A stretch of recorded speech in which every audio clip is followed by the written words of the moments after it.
Yaşasın. Yaşasın. Sırta kurmayın kulağına. Niye? Ya. Kulağa sırtırıyor adamını. Ne yorulgan bir. Hele mi tutam da eşke sötüp giden bitti şu an. Bittim de yumuşak mı? Niye? Niye sıra bu kadar sırtırıyor soğan? Hadi o Kamu kutlanım. reklam kampanyası bu. Reklam değil bu.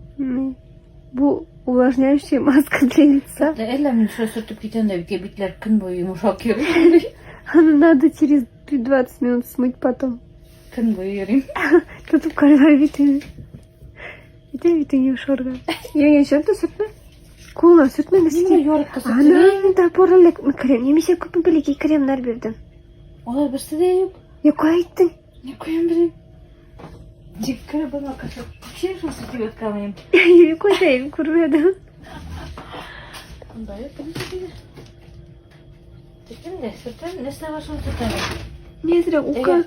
Oyakka sürtüyorum sonra da sürtüp kıyam patam. Oyakka sürtütür бар месяц күні подарить ettim. Yok bitki sürtüyor olmasa oyakka sürtüyorum da sürtüm bitki alayım ben. Niye? Вообще mı yumuşak da o bitki? Ne kurganayım ben anayı. Bitne yumuşak da var başka. Маска сыртmış ki var. Kınımı maska buraya gireyim. Bitne şimdi.